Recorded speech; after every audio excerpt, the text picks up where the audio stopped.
কলকাতা শহরটা আমি মোটেই পছন্দ করি নে। মনে হয় যেন ইট কাঠের একটা মস্ত জন্তু আমাকে একেবারে গিলে ফেলেছে। তার উপরে আবার আকাশ মেঘে ল্যাপা। রাত্রির থেকে টিপটিপ করে বৃষ্টি পড়ছে। শান্তিনিকেতনের মাঠে যখন বৃষ্টি নামে তখন তার ছায়ায় আকাশের আলো করুণ হয়ে আসে। ঘাসে ঘাসে পুলক লাগে। গাছগুলি যেন কথা কইতে চায়।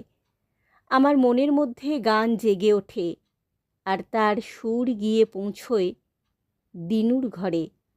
আর এখানে নববর্ষা বাড়ির ছাদে ঠোকর খেতে খেতে খোঁড়া হয়ে পড়ে। কোথায় তার নৃত্য, কোথায় তার গান, কোথায় তার সবুজ রঙের উত্তরীয়, কোথায় তার পুবে বাতাসের উড়ে পড়া জটাজাল। কথা হচ্ছে এবার শ্রাবণ মাসে আর বছরের মতো কলকাতায় বর্ষামঙ্গল গান হবে, কিন্তু যে গান শান্তিনিকেতনের মাঠে তৈরি সে গান কি কলকাতা শহরের হাটে জমবে? এখানে অনুরোধে পড়ে কখনো কখনো আমার নতুন বর্ষার গান গাইতে হয়েছে, কিন্তু এখানকার বৈঠকখানায় সেই গানের সুর ঠিকমতো বাজে না। তোমাদের ওখানে এতদিনে বোধহয় বর্ষা নেমেছে, অতএব তোমার নতুন শেখা বর্ষার গান কখনো কখনো গুনগুন স্বরে গাইতে পারবে, কখনো বা এস্ট্রাজে বাজিয়ে তুলবে। তুমি যাওয়ার পর আরও কিছু কিছু নতুন গান আমার সেই খাতায় জমে উঠেছে।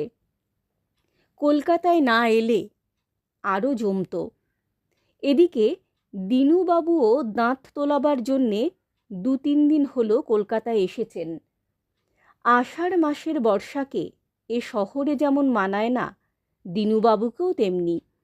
আজ সকালেই সে পালাবে স্থির করেছে। ইতি 29 আষাঢ় 1329। আত্রাই নামক একটি নদীর উপর বোটে করে ভেসে চলেছি। বর্ষার মেঘ ঘন হয়ে আকাশ আচ্ছন্ন করেছে। একটু ঝোড়ো বাতাসের মতো বইছে, পাল তুলে দিয়েছে। নদী কূলে কূলে পরিপূর্ণ, স্রোত খরতর। দলে দলে শৈবাল ভেসে আসছে। পল্লীর আঙিনার কাছ পর্যন্ত জল উঠছে। ঘন বাঁশের ঝাড়, আম, কাঁঠাল, তেঁতুল, কুল, শিমুল নিবিড় হয়ে উঠে গ্রামগুলিকে আচ্ছন্ন করে ফেলেছে। মাঝে মাঝে নদীর তীরে তীরে কাঁচা ধানের ক্ষেতে জল উঠেছে। কচি ধানের মাথা জলের উপর জেগে আছে। 2 তটে স্তরে স্তরে সবুজ রঙের ঘনিমা ফুলে ফুলে উঠেছে। তারই মাঝখান দিয়ে বর্ষার খোলা নদীটি তার গেরুয়া রঙের ধারা বহন করে ব্যস্ত হয়ে চলেছে। সমস্তটার উপর বাদল সায়াহ্নের ছায়া। বৃষ্টি নেমে এলো।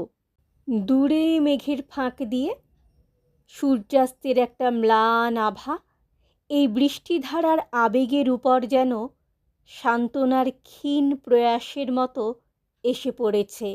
আমার এই বোট ছাড়া নদীতে আর নৌকা নেই। এই জল স্থল আকাশের ছায়াবিষ্ট নিভৃত শ্যামলতার সঙ্গে মিল করে একটি গান তৈরি করতে ইচ্ছে করছে, কিন্তু হয়তো হয়ে উঠবে না। আমার 2 চক্ষু এখন বাইরের দিকে চেয়ে থাকতে চায়। খাতার দিকে চোখ রাখবার এখন সময় নয়। অনেক দিন বোলপুরে শুকনো ডাঙায় কাটিয়ে এসেছি। এখন এই নদীর উপর এসে মনে হচ্ছে পৃথিবীর যেন মনের কথাটি শুনতে পাওয়া যাচ্ছে।